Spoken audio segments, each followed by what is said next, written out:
Good evening, ladies and gentlemen. Welcome to another round of Skytier Player World Qualifying Playoffs. I am the Commander reporting again for duty. Joining me this evening is the top table, Eric, WIWWT, and Barcaboy. So, we're going to go ahead and let them get started here. And to give you a little bit of brief background on what happened behind the scenes, we had a situation beforehand. We flipped the coin. Barcaboy won the coin toss, elected to go second. And then, as a result, the outsider was picked by Eric, who, interestingly enough, did not bring his own outsider of Terror of the Endless Night. So, Eric going first, going to bring a blue-yellow team for this battle. Shyvana, Astrida, Kordov, Freyhill, Heral, and Ekrit. Of course, Freyhill is blue-green, so primarily blue-yellow with Freyhill because Freyhill is very, very all-around good. Barcaboy, on the other hand, bringing almost a pure red-yellow, with the exception of Doomies as well, bringing, interestingly enough, Yami, we love to see her, all praise to her name, Miyuki, Kichi, but Kumaya as the special guest here, Doomies and Shadris. So it'll be interesting to see how this deployment pattern works out. I'll go over the cards in the decks after they have made their selections for who is playing here. Again, the deck lists will be available for you in the chat, or excuse me, in the description, so please feel free to take a look at both of those, and of course, available on the tournament page website as well for your perusal, as this is an open deck tournament. So we see in response to the open draw of Kordov, we do see that Barca has selected Yami and Doomies, two excellent choices. Yami, of course, the greatest hero that Skyhero has produced, not only because she is Yami inherently, but also because Yami can both do control style play as well as assassination style play. Looking at the deck here, I see a lot of potential for both. Yami is going to be bringing Swiftness, Quick Shot, Open Fire, 2 copies of each of that, as well as 3 copies of Wind Blast. And Doomies is bringing 2 Dreams of Talit, Seize the Initiative, Stone Barricade, 2 copies of that, 3 on Burial Rites, and a randomly placed Gank. Interesting. I like it. I'm wondering to see what the tech behind that is. Meanwhile, Eric from Kordov is going to get 2 copies of A Greater Purpose, 1 copy of Heightened Senses, 3 Where Faith Falls, and 3 Torn Banners. Interesting that Eric is bringing a blue-green card when he only has 1 blue-green hero in his composition. So based on that, I assume that we will see Freyhill at some point, and there she goes. Freyhill, of course, bringing the Presences, Chasms, 2 Deny Faiths, and 1 Endless Disciple. So we will see how that plays out there, and of course, also deploying as his 3rd hero, drumroll please, Astrida. Smiaz would approve of this play as well. Astrida, arguably probably the best blue control hero, I would say, just due to the fact that she can kill minions, spawn minions, and disarm heroes while she's shapeshifted. So we see Astrida being deployed as well. Astrida brings 1 copy of Shove, 2 copies of Time Warp, 1 copy of Time Warp, 3 copies of Redirect, 1 copy of Speak the Spirits, and 3 Wind Blast. So a lot of Wind Blast going on in this game here. And now we will see who the final character selections for Barcaboy are. In this situation, given that our victory conditions, as we can see, Tactician, Invasion, Showdown, the showdown obviously between Yami and Kordov, I feel that Yami kind of has the edge there due to the fact that she is just a little bit more durable, but Kordov, being a mage, does of course have Piercing, which will allow him to ignore Yami's armor and potentially blow her up with a Wind Blast if we get to stage 3. And by stage 3, we of course mean turn 3. This game doesn't necessarily have stages. All right, going to deploy Miyuki. So Miyuki, very good as well as a control hero, bringing that slow, potentially the marks to reduce damage as well, kind of limiting Kordov's ability to attack Yami. Very important given the shapeshifting bonuses that Kordov can get, as well as the Shadris. Very nice choice as well from Barca. Shadris is going to allow him to potentially offload damage from Yami onto the Shadris, which will prevent the assassination attempts. Very nicely done. So with that, let's go ahead and see what else happens.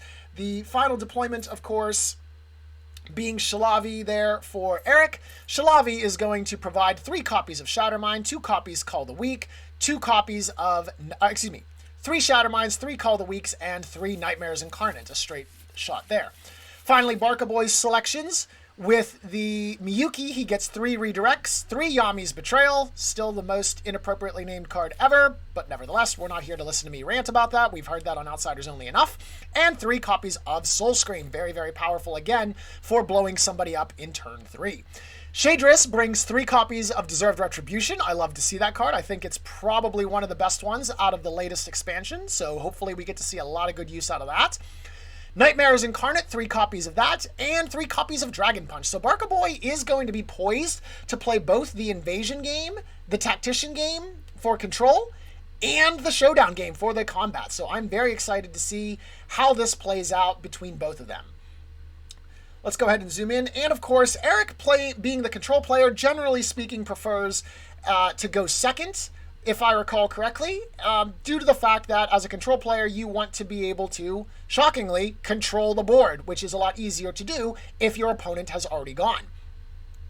Now, in this situation, with the Doomies over there, Doomies does have a slight limitation in that they are the only red-green hero on Barcaboy's team, which means they will be the only source of pillar generation, which does make it a little bit easier for Eric to control, potentially, how the pillar generation, pillar placement, and Doomie's bonus control values work.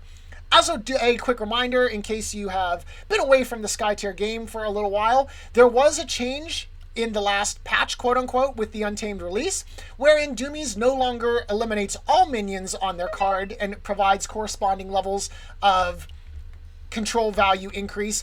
It is a 1-to-1. So in other words, we remove at max 1 and improve control value by at most 1.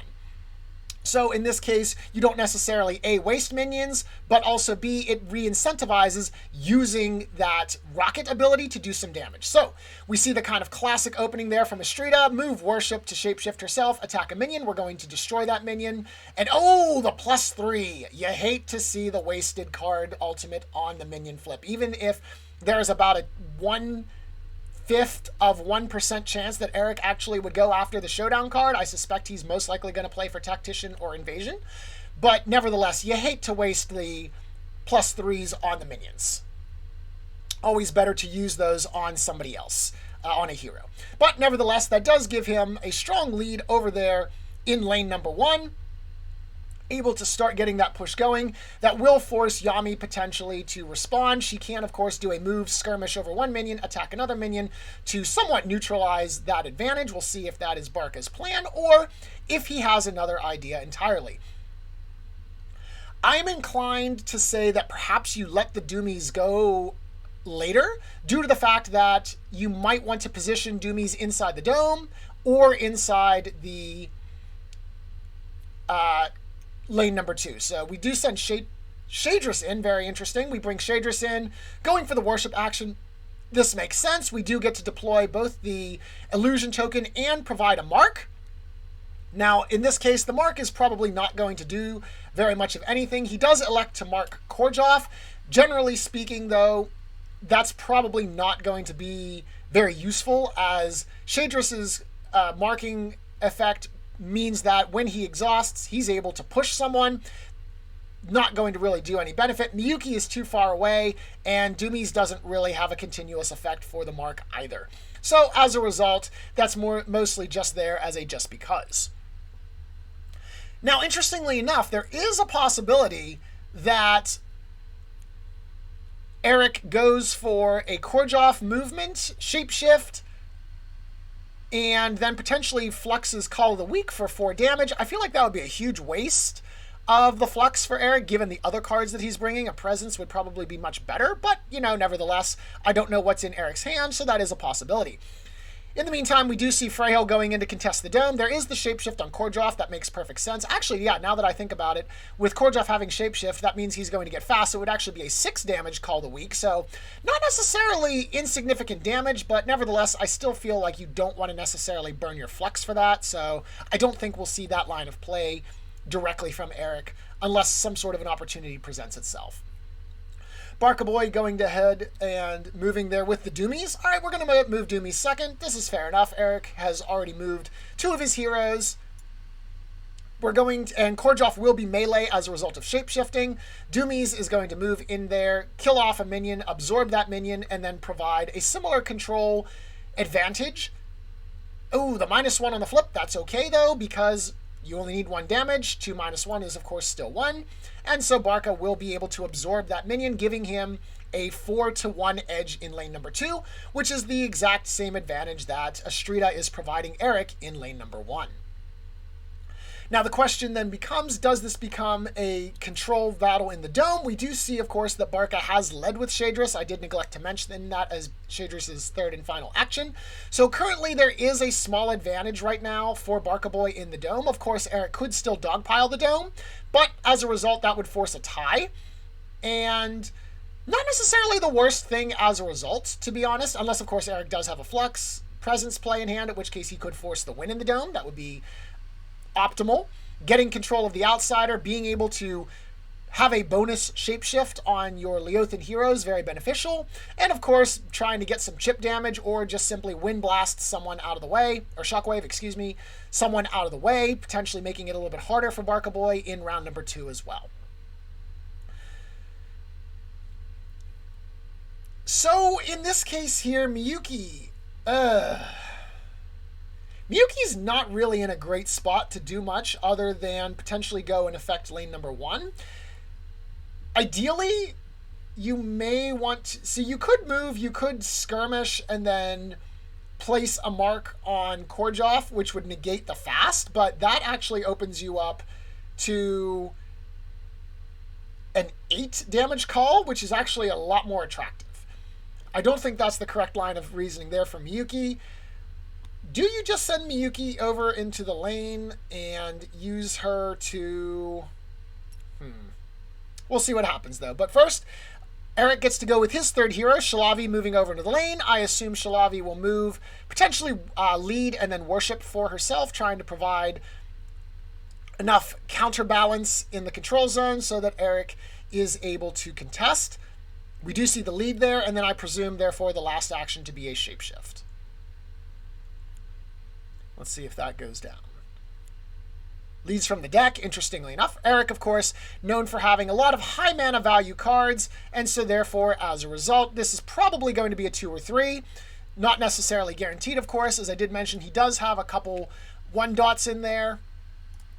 Specifically, the Where Faith Falls. Actually, he's got more than a few, now that I look at this. He's got Greater Purpose, Where Faith Falls, and... Nope, that's a 2 cost. Never mind. Okay, so not terrible odds. A reasonably... let's see. So we've got 9 versus 40. Actually, depending on what he has in his hand, there's almost a 25-30%, about a 1/3 shot that's a 1-pip, based on whatever's in his hand at this point. So slightly risky, but overall in favor. I think it's a good play. Now, the important question, Barcaboy, does he challenge the dome? So at this point, if he funnels both Miyuki and Yami into the dome, the best Eric can do is tie. But then, of course, Barcaboy runs the risk of tying Shalavi in lane, losing lane number 1. You don't really want to do that. So, do you play it safe or not? I feel like Yami, at this point, one of the better plays for Yami is just her traditional opening move, skirmish over a minion, attack the other minion. That's going to at least neutralize the advantage in lane 1. Otherwise, that control token is going to go flying against his tower, and that's going to cause substantial problems later down the line, because again, as we mentioned, Eric does prefer the control style play. He does have a very mana-heavy deck, which means that as the turn count goes up, his heroes are going to get better and better in terms of what they're able to do from their casting abilities. Yami, of course, still going to have a lot of value come turn 2, turn 3, but with having that flux, Eric could potentially pull off a turn 2 play. Thankfully, Sinkhole has been banned. We won't see any of those shenanigans, but there are still 3 chasms coming from Freyhill, which could allow for some displacement effect in turn 3. So we'll wait to see what Barcaboy does here. Again, thinking about what you want. The Tactician, very important. You want to try to get an early one. You hate to go 3-0. That's probably not likely to happen here unless Barca gets really, really unlucky somehow. But you want to try to at least secure 1 or 2 points on Tactician early on. A 2-1 is not ideal. 1-1 is probably the most ideal for you if you're going for a more aggressive list. We'll see what that result there. Oh, Miyuki coming down with the Swiftness. Okay, so let's take a look here. Swiftness, of course, one of the staple yellow cards. Give fast to the caster and then draw power cards. So this, interestingly enough, does make that play more attractive of sending Miyuki to slow Korjov and negate the fast that Korjov will get upon activation. And of course, you also get to refresh a card into your hand from the Swiftness. So very good use of mana. And Miyuki is going to move 1, 2, 3, 4 into a wide open. I'm curious why there. I mean, I guess it doesn't make too much of a difference. Going in the cover hex doesn't really do anything. We do see the +1 on the flip, kills the minions. Okay, so 3-2 now in lane 1 for Eric. And we're going to, well, yeah, I mean, you could have still skirmished against Estrida from the cover hex, so I guess ultimately it doesn't really matter. +1 does no damage, +1 on the damage, -1 from the armor, nets out to 0 damage, so Miyuki slides into the dome. So does provide a decent amount of space there in control. Now, interestingly enough, I assume that means Yami is going to end up in the dome somehow, due to the fact that you could have attacked the minion that is to Estrida's left, had Yami then skate over one minion and attack the other minion with her move and skirmish. But let's see what we have here. So Korjov is going to come in, and we're going to pop the Flux. Oh boy, here we go. Presence. Hey, there's the presence. We hate to see it. Whoops, that's not the button we want to hit. So presence is going to allow you to contribute 1 extra control value and predict 2 as well. So now Yami has to go into the dome, otherwise Eric gets control. So in this situation, it looks like we will have a 1-1 unless Barca chooses to yield the dome. I don't agree that he should do that because that would make things very messy. As it stands right now, you can send Yami into the dome very easily, and ooh, a +3, that's going to hurt. So that's going to deal 7 damage to Miyuki due to the fact that Korjov gets +1 whenever he's shapeshifted. That is the trade-off, and we're going to go for a skirmish. Okay, so this is going to be a +1 as well on the skirmish, so that's going to be 2 more damage, bringing Miyuki. Is that not how it works? Wait a minute.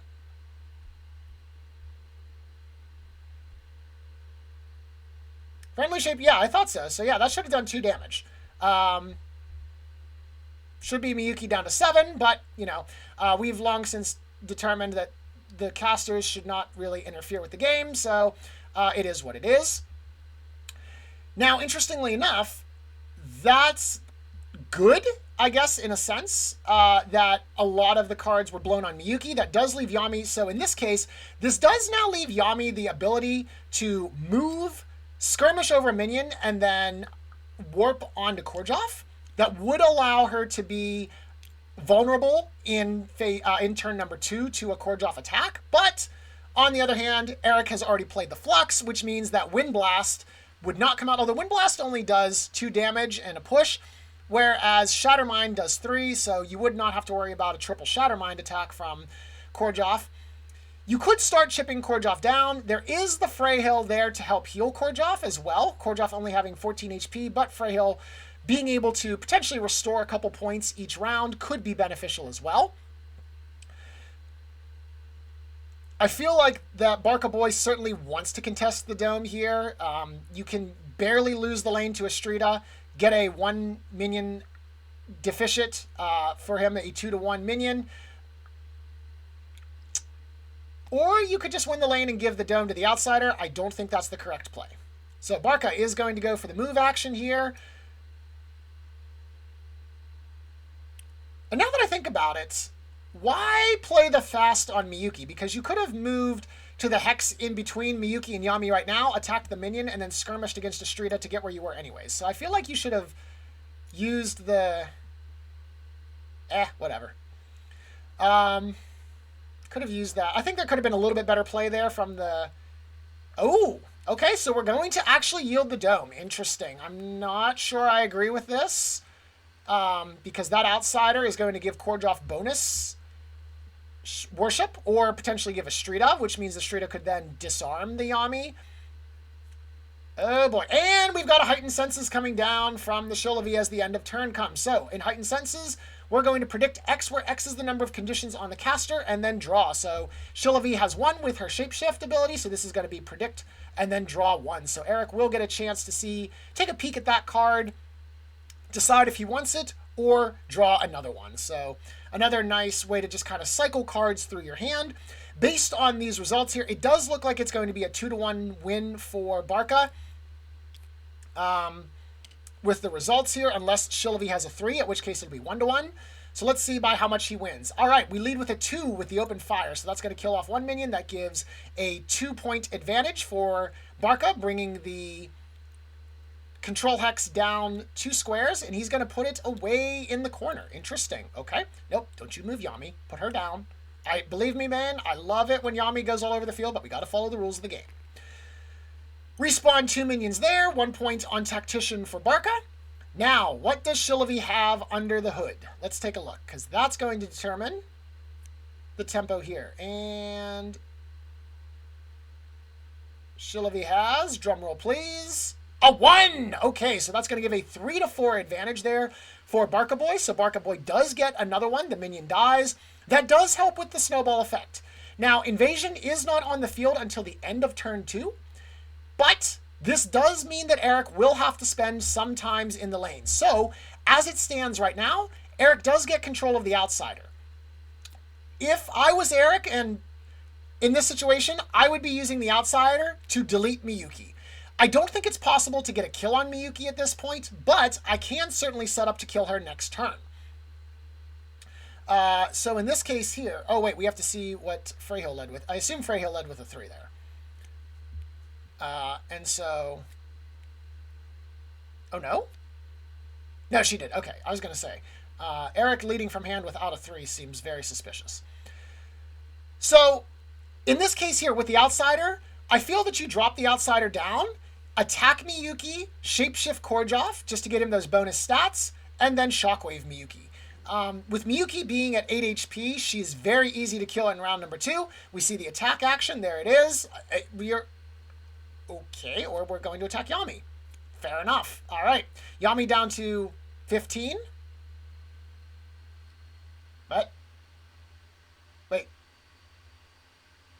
Am I missing something here? Why did Yami only go down to 17?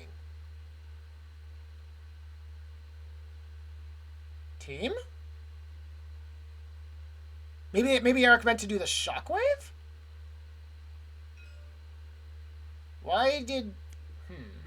Okay. Oh, Barca's going to grab the Yami token, so maybe we're going to move that down. That should go down to 15, because that was 4 damage less in armor. Does take her down to 15, but... Wait. Even if you don't deal damage, though, you still get to knock Yami away. There isn't... Yeah, Shadris... Yeah, you couldn't... Why is Yami only at 17? I'm clearly missing something here. Huh. Okay. We will make some notes and ask about that later. And then the worship action on the Shulavi. Okay, interesting choice here as well. On the Shulavi... or excuse me, it was on the Kordjoff. That makes more sense to me, yeah. Okay, very good. So Kordjoff now shapeshifted. I don't understand why we didn't just nuke the Miyuki. Like, I get that Yami is the leader here, but if you get rid of Miyuki, you get so much tempo just being able to control the board a lot better. You can probably kill Miyuki with a single activation of Kordjoff there, because that would have done 3 damage to put Miyuki down to 5. Kordjoff attacks her, splat, Miyuki dead, and then you just kind of run the board at that point. But we'll see what happens here. We're into turn number 2. So Eric goes first again, and let's see who gets the first activation.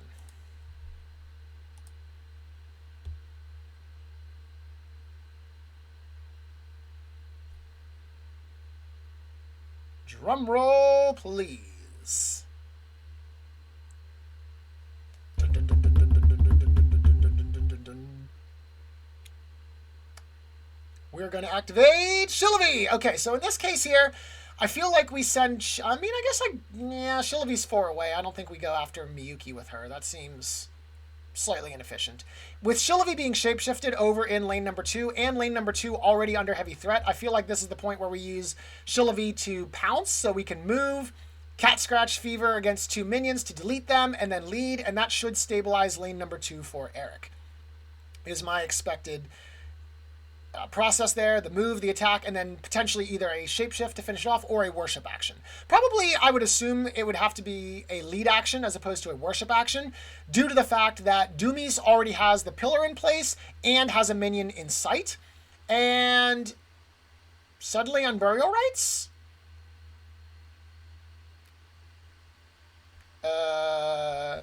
What's happening?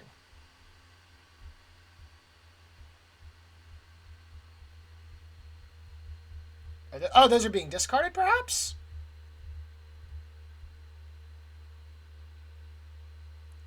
I assume he's throwing those away because neither of those can be played right now?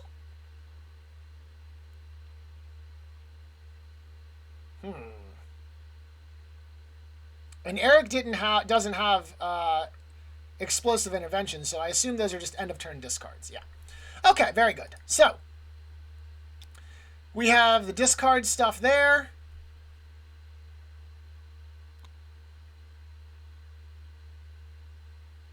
What is the play? All right, so Eric, of course, out of action points. That is the side effect of being the first player winning the outsider, is that situation happens, so we'll just have him clear it, or we'll just go right into it.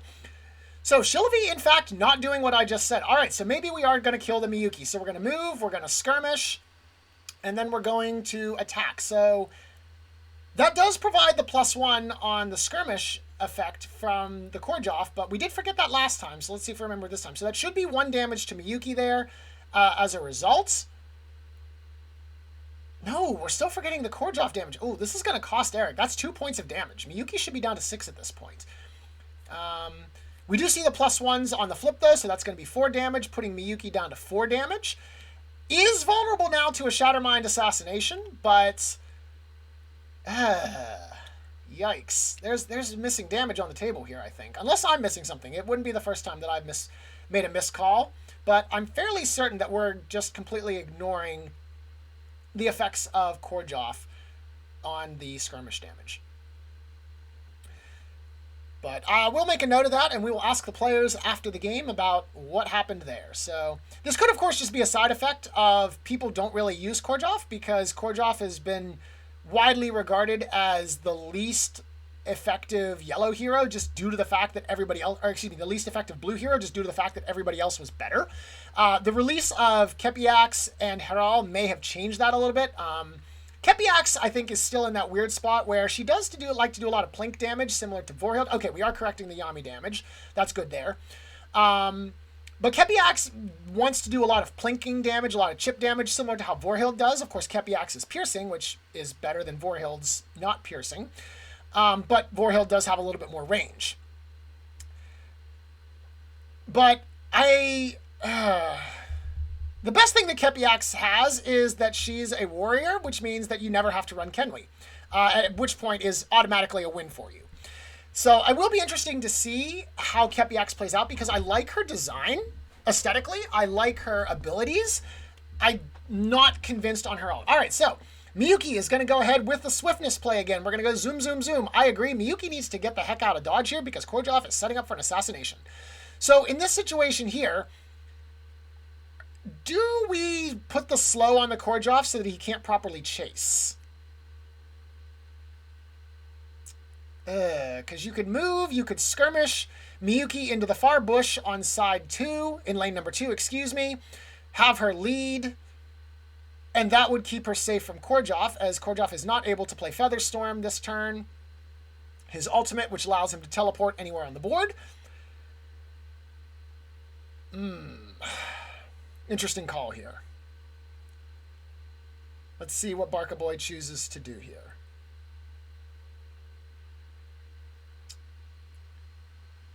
Yeah, I think the move skirmish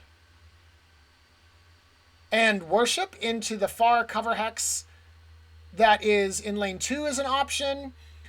Potentially you could, I mean, if you're playing fast, yeah, there we go. All right, so we're moving her out of here. Okay, okay. Not where I was thinking of sending her. That's a little bit more aggressive of territory. Kordjoff can still very easily chase you down. So that's going to be interesting to see how that plays out, particularly because you didn't use the mark and the slow, which would have been very beneficial, preventing Kordjoff from being able to flip, dealing exactly 3 damage to you and keeping you alive. But, of course, Kordjoff will be melee again, so potentially, let's see. Actually, well, wait a minute. Kordjoff, 1, 2, 3, 4, 5. Okay, so Kordjoff actually can't skirmish that effectively because he'll still be inside the dome. So that's actually not a bad position for Miyuki. I will withdraw my previous statement. Meanwhile, Miyuki is going to also play Quick Shot, delete and a target adjacent minion. It's simple, it's wonderful, we love it. So that minion's going down. That last minion that is still sitting on the control point obviously is going to be absorbed by Doomies, which will provide... oh, nope, I'm wrong. Okay, we're just going to attack the minion. Interesting decision making from Barca. And that's one of the things that I love about Skytear is that everyone can have a different opinion on how to play the game. And it's not a very solved situation. There's so many nuanced plays that you can make where I might do one thing, Barca would do another, Eric would do a third thing.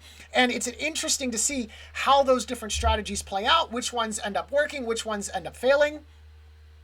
And so now we'll take a look and see what happens here at the end. So Miyuki has activated. She's very, very weak. Is potentially vulnerable, though. Kordjoff could potentially still smite her if he has a Call the Weak card. Obviously, the fast from activation will give him additional points. So you could send Kordjoff, move Skirmish into lane number 2, smite Miyuki with Call the Weak, or a double Shattermind, and then, or actually just attack her as well. That would also work. Because without a mark, Kordjoff will have a 4+ flip, which guarantees that she dies unless Eric hits the -0, of which there is 1 copy. I'm sorry, 1 copy. And so that seems significantly unlikely.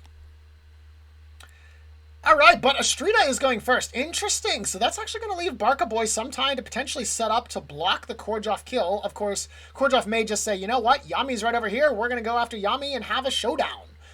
Not necessarily Eric's typical style, but could be, you know, new game, new Eric. We can only hope that he has seen the lights and goes for the aggression plays and starts killing people.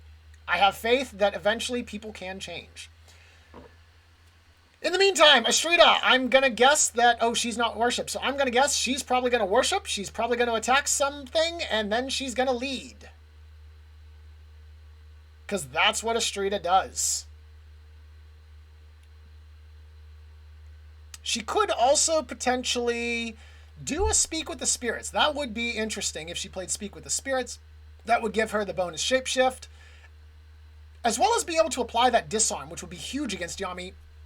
As I mentioned, Disarm, of course, much more effective in Season 2 against the lower damaging heroes, given that it's a flat -2 as opposed to cutting in half. And so that would be a little bit better working against Yami. Barcaboy does not have any Vendettas. I'm sad to see that. Vendetta is a wonderful card. I love Vendetta, but alas. He does have the Open Fire, which I'm actually super excited to see, that potentially we could see an Open Fire card. We do see the Astrida attack, though. Astrida not being shapeshifted does mean that Yami will not receive the Disarm effect. Is going to skirmish against Yami, so perhaps a Dome Pile? No, Astrida is within 2, so we're going to... maybe we're going for the Shove. Shove requires us to be adjacent, so perhaps that's the line of play here. Let's see. No damage on the skirmish, of course. 0 on the flip, but Yami has 1 armor point anyways. So Yami will be at 13 HP. Potentially, you could set up for having Freyhill go next. Oh, and another presence. Ugh. I long for the day that we get a red-blue hero so I can toss presence in the deck and just be, all right, we're going to run people over. Alas. I doubt such a day will ever come. Because that would mean that, well, yeah, Sinkhole's been banned, so green-yellow, we'd be perfectly fine with this. Make it happen, Nereis. Do it. All right, so anyways, as we know, the presence will allow Eric to predict 2 cards and gives Estrida a control value of 2. So currently Eric has a value of 4 plus the lead, which I'm going to presume is a 3. So therefore, total control value of 7. This does allow Eric substantial amounts of control in this lane. Does mean that Yami is going to have to dedicate her time to this lane, potentially a move, an attack, and a lead if Barca wants to win the lane. But with Korjov and Freyhill still there, does make it difficult for Barca to get that push against the tower. Because remember, Invasion does have to have 2 control tokens adjacent to the enemy towers. And so Eric could potentially cede the dome. And obviously lane 2 will push up and destroy the tower. Actually, at this position, that tower is going to be destroyed right now. Barca has a control value of 6. Even if the Doomies leave that particular area, still has control value of 5 with no minions over there. Does mean that is a tower destroyed on turn 2. Doesn't guarantee the game, but it will stop minions spawning for Eric. Does mean that the Nexus is vulnerable for a turn 3 attack. Ricardo would approve of this. So we need to see the overall play out from that. Does also, of course, mean that open fire is on the table for a round 3 play as well. I would love to see an open fire on the Nexus. I think that would be hilarious, personally. Don't see the other one, Habarat's Oath, anywhere in this deck. That is a bit of a shame. C'est la vie. All right, so meanwhile, Yami is going for the skirmish action against the Estrida. Or just the skirmish. Okay, Yami actually leaving the lane. Going to worship on... whom? Freyhill? Interesting positioning if you worship onto Freyhill. I have to assume that he is, though. Otherwise, why would you skirmish first? Because Korjov you could still get from your current position.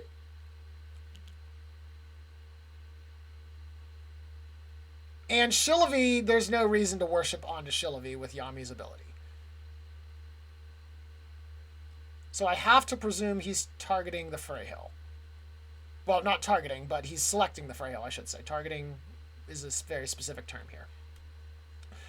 So we have... So what's the plan? Okay, we're going to bring Yami into the dome. So I guess now, in this case, Barcaboy wants to control the dome, potentially to set up his... Oh, a +3 on Freyhill. Man, if that was on the Korjov, alas. So 3 damage on the flip. Of course, Freyhill does have 1 armor, brings her down to 13. And now Barcaboy going for the move. Is he putting Yami into lane number 2? This is an interesting train of thought. You already have the lane 1... So, are you trying to draw Korjov away? I have to assume that that's what we're doing. No. Put him up in the top one. Because if you drop Yami in the top brush, Korjov is not going to be able to move, skirmish, and attack Miyuki. If you put her anywhere else, Miyuki can still die from a 3 activation play by Korjov. Oh, no, Barca, that's not where you want to drop the Yami. Drop her in the top cover hex, mate. That will protect your... Yes, right there. Yeah, that will protect the Miyuki. Of course, obviously, if there's any kind of magic involved here, Shatter Minds, Call of the Week, whatever the case may be, that's not going to protect you. But from this position here, there is no way that Korjov is able to get to... Oh, wait a minute. Hold on. 1, 2, 3, 4, 5... Nope, never mind. I lied. Korjov can go around top. I'm incorrect. Never mind. Miyuki is still vulnerable. Let's see if Eric sees it, though. So Korjov is going to move. Does Korjov go for Yami, though? I feel like now that Miyuki has activated, you just kill her, and then you get a free turn 3. But then again, things are looking a little dicey, I think, for Barca at this stage. He does have current field position. Ooh, okay. we're whipping out Deserved Retribution. To whom are we targeting this? So, Deserved Retribution, again, one of my favorite cards from the new set here. Mana burn the target enemy hero, then deal X amount of lifesteal damage to them, where X is the amount of mana they have spent. So this would have been really beneficial for Miyuki, but she's out of mana. So in this case, we're going to mana burn someone. I presume we're going to hit Kordjov. Okay, so this does prevent, and Shillavy's going to play Redirect. And wait, what? Why would... I mean, you could just redirect it onto the outsider and make... Yeah, there we go, Eric. I was going to say, the smart play is put it on the outsider, which I assume basically just negates the card because the outsider doesn't have a deck to flip. So it does nothing, which, I mean, ultimately is fine because the alternative is it does something to one of your heroes. So the redirect play there basically fizzles that. Very well done by Eric to deflect that. I would say that that is mana well spent, especially since Shillavi isn't going to be doing anything else for the rest of this turn. She's just kind of going to be chilling in the dome and very happy with her spot, blocking people off. So a good attempt by Barcaboy, but a good reflection, or a redirect, I should say, by Eric. So now that that's resolved, Kordjov is going to go ahead and move. Again, Kordjov does have the hasted effect, or the fast effect, and Doomies is going to play Dreams of Talit. Okay, so Dreams of Talit, oops, drop. You may remove a friendly pillar on the battlefield, then place a friendly pillar on a target hex. That's not going to be able to block, because Kordjov can just go around.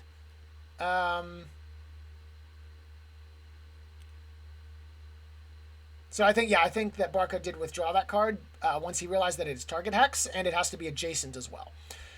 So we do see the skirmish action here. Is able to actually target the Yami. Okay. Going for the attack on the Yami. That makes perfect sense there. This is going to be a 4+ flip piercing against the Yami. And is there a response? Yami still has both of her manas. No, oh, there's where you want to see the +3 though. Ouch. Yami down to 6 HP. Okay, so this actually sets up Yami for a potential turn 3 kill. This now is where Barcaboy is going to start sweating a little bit. Eric feeling pretty good after that flip, as Yami is absolutely within kill range for next turn. Yikes. This is big. So now Barca needs to get control of the dome. He needs to do something about Kordjov. If he does not have if he does not have Yami's Kneel Before Me or Miyuki's Caged Soul, Yami is in big trouble. Okay, good. So we're going to get the Shadris token over there. That makes perfect sense. Now Yami's a little bit safer. Eric is going to have to deal with that token if he wants to assassinate the Yami next turn. Very good defensive play by Barcaboy. We like to see it. So now Shadris does still have 2 other things to do. Of course, Shadris's illusion is the one that matters, not necessarily being projected.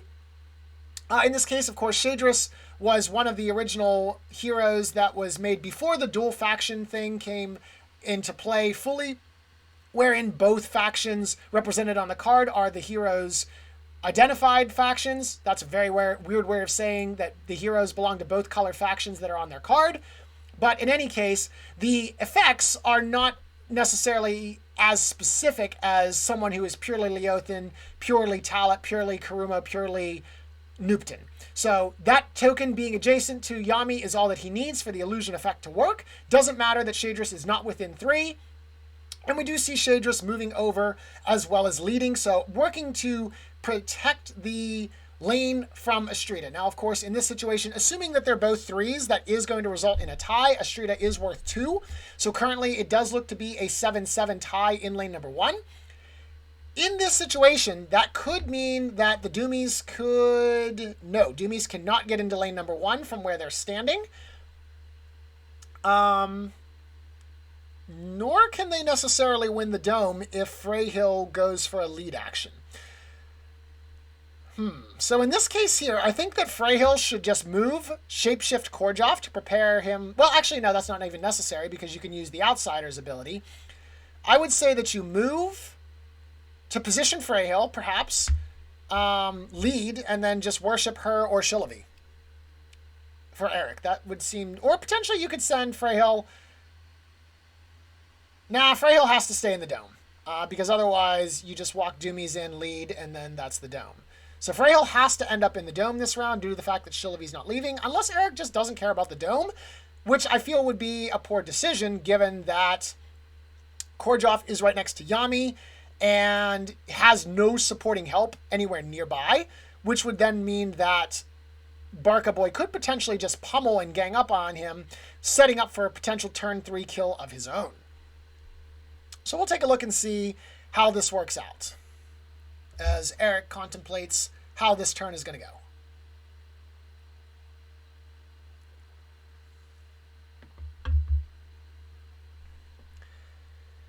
In the meantime, let's think about other plays that we could see here. So Doomy still does have 2 mana there. We know, of course, that Barca does hold a Pillar of Talent, a Dreams of Talent Pillar Generator in his hand. Probably has another Unburial Rites, given that he threw one away. We did see the Wind Blast discarded as well. What else could he be up to? Doomies can't play Open Fire, so that would be kind of pointless there. There's nothing in line to Quick Shot. Potential. Ooh, there is a Seize the Initiative on Doomies that I may have skated over a little bit. That's a very interesting thing. If he's holding that Seize the Initiative, that has some potential. Okay, now that I see this, oh, there's Yami's Kneel before me. So let's go ahead and take a look at the graveyard while we're at this. So we have, let's see, an Unburial Rites, a Redirect, Nightmares, Incarnate, Wind Blast, Open Fire, Swiftness, Unburial, Wind Blast. Okay, yeah. So no Kneel before me from Yami now that I see that. So Caged Soul definitely going to be hopefully in his hand. All of a sudden, Freyhill's coming over here to set up Yami for the kill. So is going to actually concede the dome. Interestingly enough, we're going to go ahead. We're going to take out the token. That makes sense. Otherwise, Shadris just goes ahead and absorbs all the damage. +1 flips, destroys the illusion. Now, of course, there is the possibility of reinstituting that token from Shadris. If Barca does have that Seize the Initiative card, there is the chance that he takes control of first player and then proceeds to use that and then allow Shadris to go first, reestablishes the control, which means that Yami could then be reprotected. If not, hopefully he has Miyuki's Caged Soul, which effectively guarantees that Yami doesn't die next turn. And here comes Torn Banners. I forget what this card does. Torn Banners, choose one or both. Apply Fast and Disarm to a hero, or apply Slow and Frenzy to a hero. So, interestingly enough, this is a very interesting play.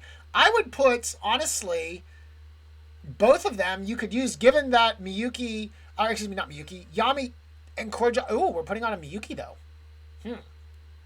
So we're putting Frenzy, or Slow, Disarm and Fast on Miyuki. And we're putting Slow and Frenzy on Korjov, I assume, for the bonus damage? Yes. Okay, so that pretty much is going to seal Yami's fate without the Caged Soul. Now, the good news for Barcaboy, Caged Soul is one of the global ultimates. So, regardless of where they are positionally, Caged Soul will still be able to affect Yami. But if he doesn't have Yami, Barcaboy is in trouble here. So, the final piece for Barcaboy is the Doomies to activate now at this point. What does Doomies do here? Let's see. Freyhill did lead, though. That is interesting to note. So, Yami and Miyuki both have not led. So, assuming that that's a 3, that is 5 points for Eric, and then 6 points for Barcaboy. So, he will win, will not destroy the tower, only deal 1 damage to the tower, but also, more importantly, does not proc invasion, although you can't get invasion anyways. Again, I'm assuming that Estrida has a 3 over there in lane number 1. That token shouldn't be going anywhere, also assuming that Shadris has a 1 as well. There is no way to get Doomies over there as far as I can see from the cards. Let's see. Refract wouldn't help you here. You can't use that. Yeah, there's gank is not high enough. You can't do gank. Yeah, there's no way to get Shadris, or excuse me, to get the Doomies over there and able to help lane number 1. So, What do you do here? Like, Doomies is in an awkward spot because he can't attack the Korjoff. They can't attack the Korjoff.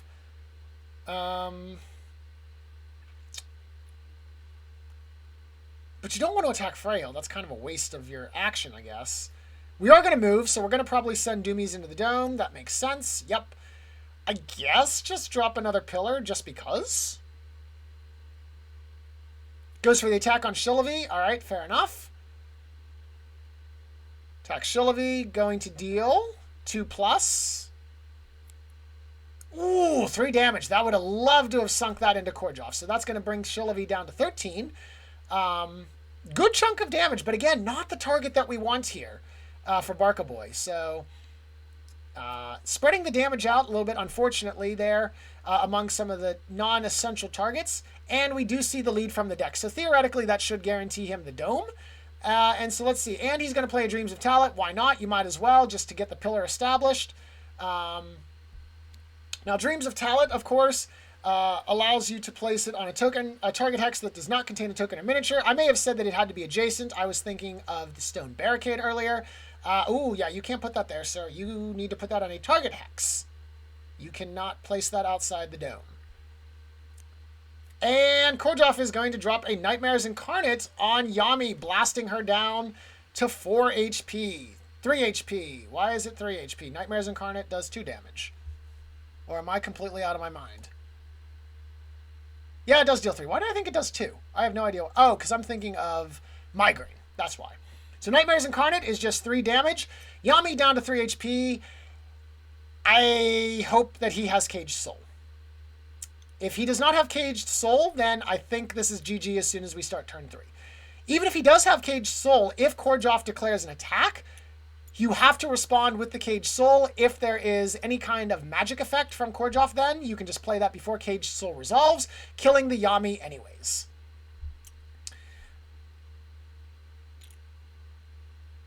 Suddenly we just destroyed the entire tower? Because... how?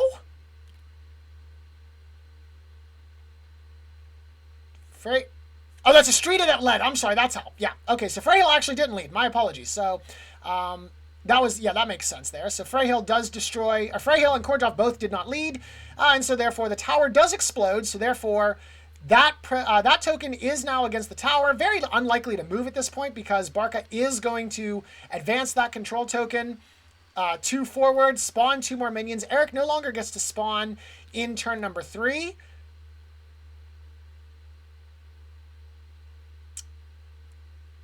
And are we not moving the other stuff? Okay, there we go. Yeah, we got to move the control token, and you need to spawn 2 more minions, sir. So.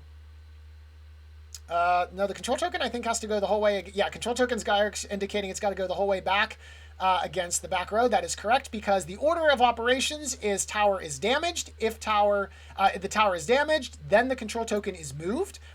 And so therefore, as a result, with the tower exploding, you can force the token the whole way back against the Nexus. There should be 6 minions on the table now. There we go. 1, 2, 3, 4, 5, 6. So in this situation here, Yami does need to die. Otherwise, Eric is vulnerable to a invasion or a Nexus destruction or a tactician, actually, as we do see Barca does now have 4 tactician points after that round there. Eric not able to get any control points due to the fact that he tied lane 1, and Barcaboy did win the dome again. So Barca really needs to take advantage of this outsider. Unfortunately, based on the positioning of the heroes, Freyhill, Yami, and Korjoff, there isn't an effective way to shockwave Korjoff away from Yami. And so therefore, going to become very, very problematic at the start of turn 3 without that Caged Soul effect. So, let's see what happens.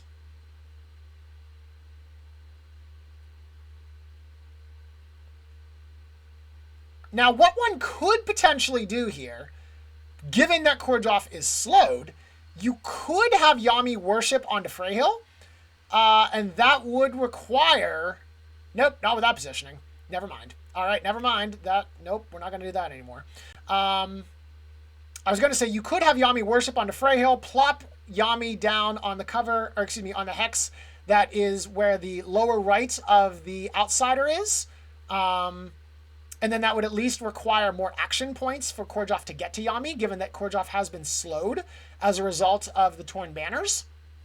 But overall, that's not going to be possible now with this position here. I guess you could potentially put Yami into the dome. That would at least force you to move into the dome, but then you're still right there for the attack anyways. I feel like you maybe wanted to put the outsider so that it's in the hexes to the left of Yami and Korjov in that triangle. But we'll see what Barca does here. So Barca may have a plan. And again, of course, if you have Caged Soul, that makes things a lot easier.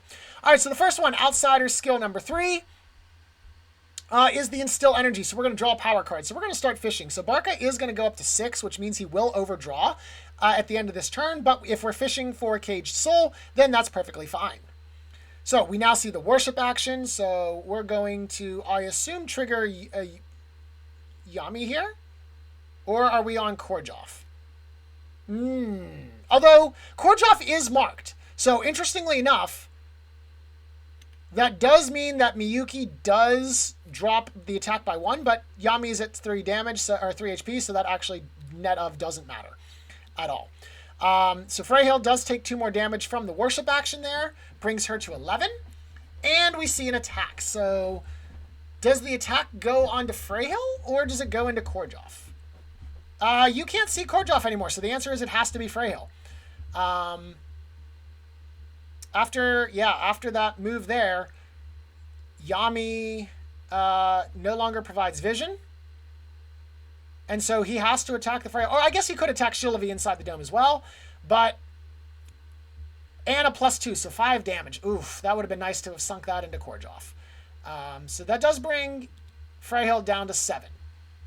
So a lot of damage, but again, not on the key target here for Barca. So a little bit unfortunate to see that spread of damage there, but potentially, again, still a big turn 3 play could come around. But let's see what happens as we move into turn 3. I predict this is going to be the last turn of this game, one way or the other. Barca has field positional advantage. Eric has a showdown advantage at this point. And so one way or the other, I feel that this game does not go on to turn 4.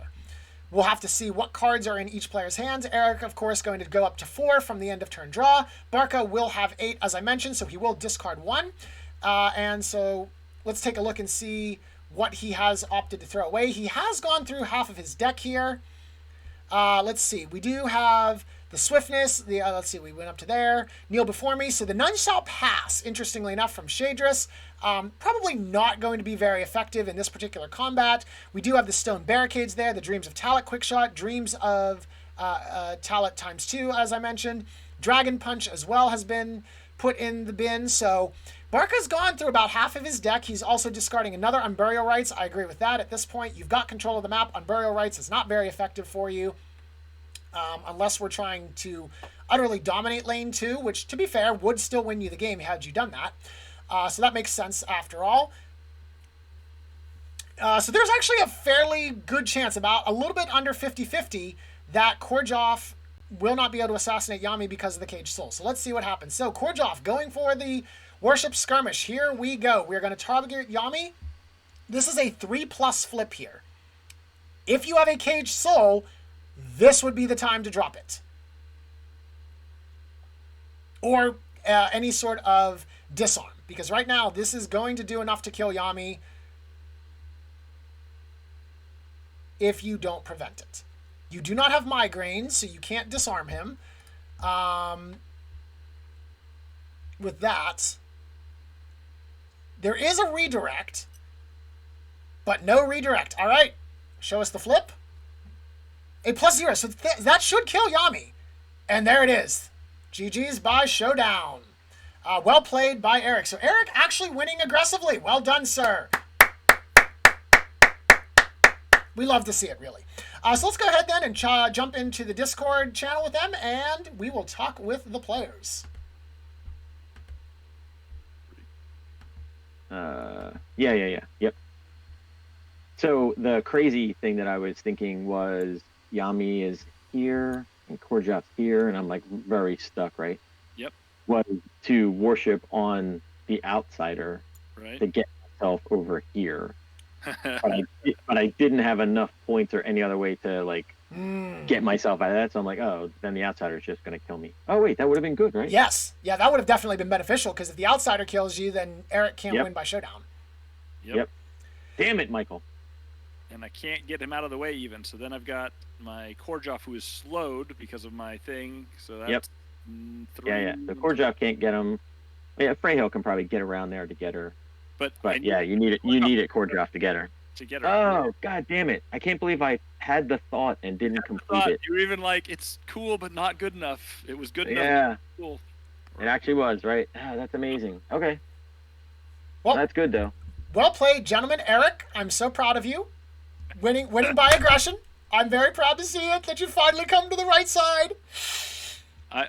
It was the plan from day one, or the very beginning. I was like, okay, there is a aggressive condition. I'm going to do for it. And then you saw what I did with Shillavi the first turn. I'm like, yes. RG's probably cursing me out over there. I actually behaved myself fairly well for that. I was like, well, there's a play here.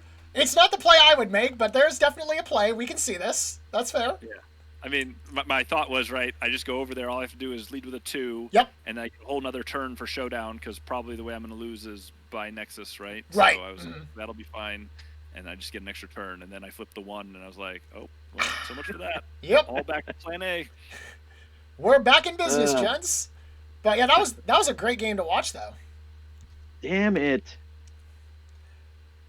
No, it was good. Yeah, I mean, look, Eric always makes you think very hard, which is good. And I mean, Eric, I don't think we've played in a while A bit. against each other, and I feel like I'm finally starting to like level up a little bit. Yeah. No. Yeah, I mean, this is the top table, so in round 4. So And you'll probably go into C2 or maybe 3, but yeah, so. Yeah, very nicely done. Yeah. What? Since I'm in completely new territory, what were you saying about there's something about being like there was an advantage to being like either 1 or 2 or something, like a higher seed? So the higher seed gets to win the coin flip. Oh, okay. You just win the coin flip. Okay. Yeah. All right. So, and then when they post results from this week, they'll post us in order. Order and the matchups. Okay. Matchups, yeah. So 1 will play 4 and 2 will play 3. So. Oh, right. There's only 4 of us. Okay. So Right. 1 and 2. Yep. 1 and 2 will have the seed advantage, yeah. the coin advantage. Okay. Yeah. Yep. So one quick question. I may have missed something, but early on in the game, by my math, shouldn't Miyuki be down to 2? Because I think you skirmished against her twice with Korjov while he was shapeshifted. And so that should have been 1 more damage each time, unless I missed something there. That could have totally been the case. But you're probably correct. Okay. Because I don't think we thought about shapeshift until this last turn. Okay, because I thought that might be the case, but then I was like, well, I know that Korjov has been on the sidelines for us, and maybe they just forgot about that bonus?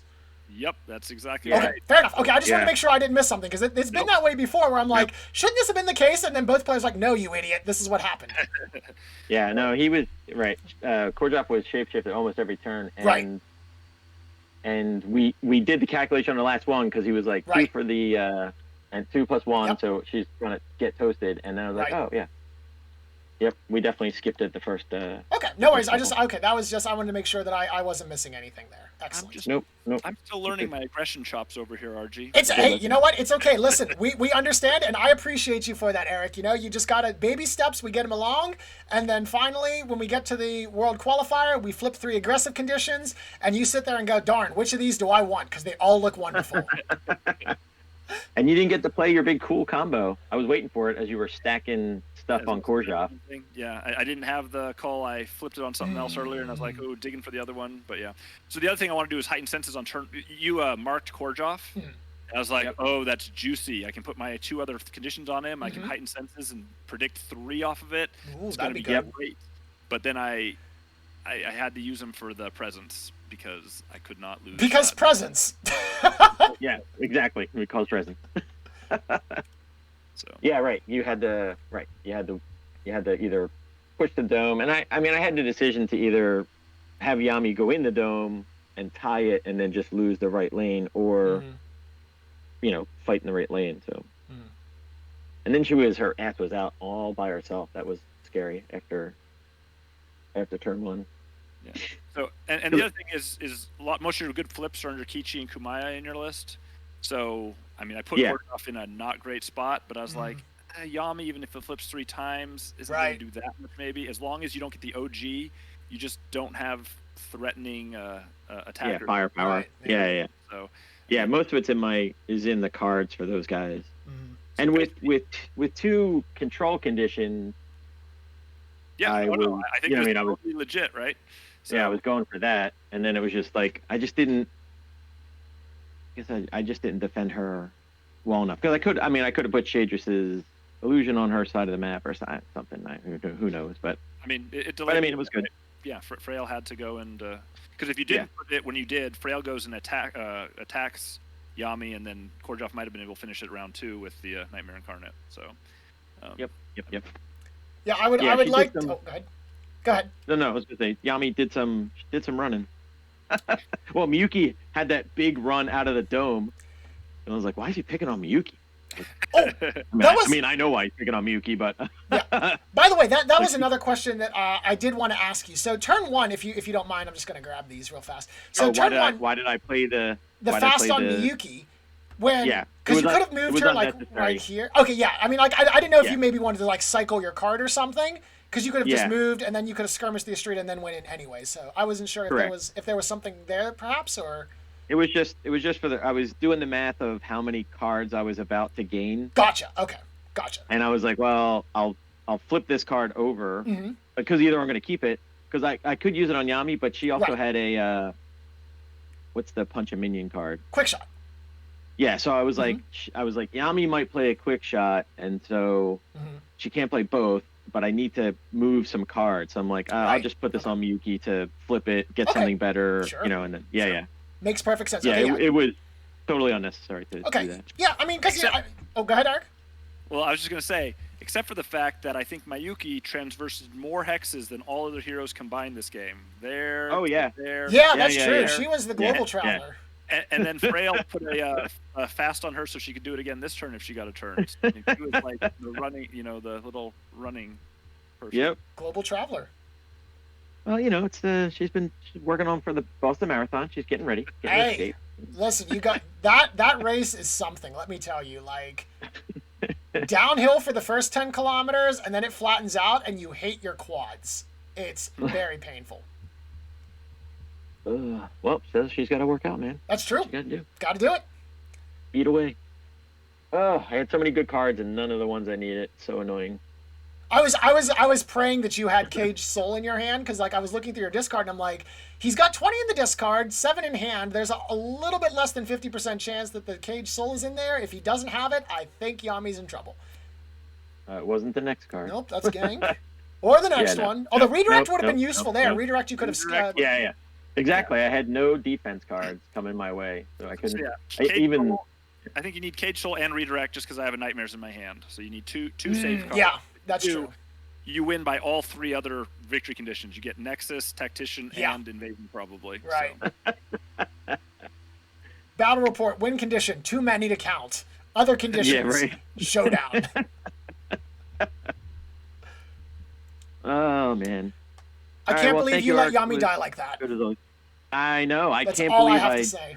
I botched the suicide. Jesus. So, that is a good question, RG. A, I played aggressively. B, I killed Yami. So I'm in your graces or in your doghouse? This is one of those where we're not sure what the net result is, so we'll just say well done and good game, Eric. Okay. We have to think on this one. Which one outweighs the other? It'll be in his post-game report after he... That's valid. After he posts the video. Yeah, I'll add a blurb. I'll add my thoughts finally at the end and be like, all right, so now that we've thought about this for a bit. Well, thank you very much, RG. I appreciate it. Of course. Thank you guys for giving me the heads up on playing. So, and again, both of you, congratulations. Good luck in the playoffs, and hopefully I will be able to do some of those games as well. Awesome. Cool, man. Thank you. Thanks, Eric. Thank you. Always pleasure. Yeah. And on behalf of Eric and Barcaboy, thank you very much, everyone, for joining us, and we'll see you guys next time.